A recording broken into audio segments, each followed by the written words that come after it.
Devin. Jeremy. Where the hell are we, man?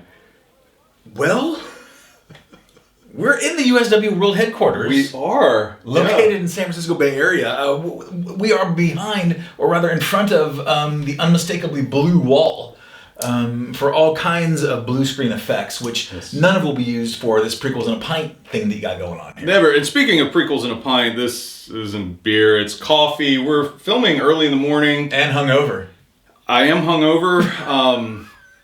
But we're going to try this anyway. We're going to go for it. Here in the USW. Let's roll the chance cube and see what happens. Yes. Speaking of chance cubes, we're at this point in our Prequels and a Pint journey where it is right before the pod race. Qui-Gon is waiting for Anakin and Mom to arrive along with Padme. And Jar Jar, Qui-Gon have this conversation with Watto. Yeah. And it's interesting because in the scene, Qui-Gon, again, pushes the boundaries of what a Jedi is. We don't really have a defined list. Right. But he rolls the dice. Watto rolls the dice. It's a chance cube. Blue, Anakin. Red, Shimmy. Yeah. And so Qui-Gon manipulates the Force. Lands to Anakin. What did you think of a scene like that as we continue to... It's almost like the Prequels and a Pint is this exploration of Qui-Gon. Yeah. You know, some thoughts on the scene. What did you think about it? So, here's a couple things. I remember distinctly when I first saw that, that I kind of had like a sick feeling. I'm just like, oh my gosh. Oh my gosh. The Jedi just like manipulated things for his intended purpose.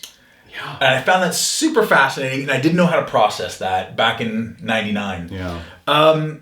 Here's when I look at that again. Here are a couple things that I see. I guess I would first like to apologize to Qui-Gon fans, because I believe in a previous episode of Prequels and a Pint, I said Qui-Gon did nothing about the slaves, and for half of a second, he did mention, perhaps the mother and the boy. Yeah. But what I love about that is Watto gets so mad, right? It's so mad. Yeah. And even after the little chance cube part, when Qui-Gon wins, he has this little fit. And I think that is like, as a parent and as an educator, I see that in my kids in the classroom and my kids at home, right? Like if they don't get what they want, well, it doesn't matter because he's going to win anyway. Yeah. So I actually kind of like this. What is it, 2 minutes? Yeah, it's 2 minutes. And believe me, I've done some of my best work in under 2 minutes. But what I enjoy of this is, yes, it forces us to talk about what are the Jedi doing? Yeah. What is this allowed? Is this in the Jedi playbook? Because I'm not finding it. Yeah, it's. I mean, if you go to the Master and Apprentice novel by Claudia Gray, I mean, Qui-Gon is pushing the boundaries. He's interested in prophecies, and he's willing to kind of like not hold to some sort of legalistic dogma of the Jedi, and he pushes, in pushing those boundaries, he's able to secure Anakin Skywalker, which is good. Like, and so that brings up the question: like, is manipulation of the Force in whatever form okay if it's for a quote-unquote greater good? Yes. According to the Jedi who manipulates the situation. Yes. I think that's fascinating. It really is. And again, I think one of the things we've discovered as we've rewatched The Phantom Menace in this 20th anniversary year is of the characters, Qui-Gon, knowing what we know about Star Wars. He's the most fascinating, at least to me. Yeah. Now, compelling might be Maul, you know, but like just a fascinating character that has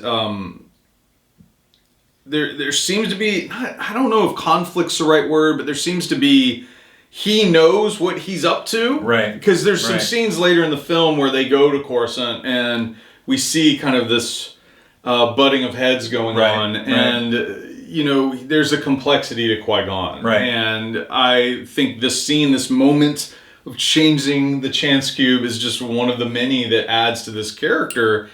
And when I saw The Phantom Menace in 99, I didn't really consider it that much. I mean, I was kind of like, weird. Yeah. Or like, oh man, he's not being a Jedi. Right. But I didn't like dwell on it or think about it or, you know, take a deeper dive in. And this is sort of doing this show has made me do that. Right. And what I fear is I have like top 3 Star Wars characters. Yeah. I'm afraid like Qui-Gon's going to get in that group. Yeah. The more I watch, the more I think about, the more I like this character. Yeah. And the more stories I wish we had of him, other than the Phantom Menace, Master and Apprentice, maybe a comic book. Well, I think that one of the things that the prequel trilogy and the sequel trilogy do really well is they continue to expand our questioning and understanding of what the Force truly is. Yeah, and absolutely. I think that is huge. We talked a couple of episodes ago about midichlorians, Yeah. and I know that we got some viewer reactions and stuff, which is fantastic. Yes. But I will stick to what I had hoped to get across is our understanding of the Force and how it works as far as we can tell to this point, right? Yeah. Because at this point in time, when we watch that, we don't have episode 2, we don't have episode 3, we don't have Clone Wars. trilogy. We don't, Star Wars Rebels, where we get the introduction of the Bindu. Yeah. I think that it is one of those moments that really goes, but it's only looking back over the greater arc that we go, we can trace our kind of expanded understanding of the Force perhaps back to this moment. Yeah, and you really wonder as we, go through episode 9, in just a few months it'll release, you wonder if that film will inform our understanding of this film, The Phantom Menace, and I can't wait to see. Yeah, I'm with you.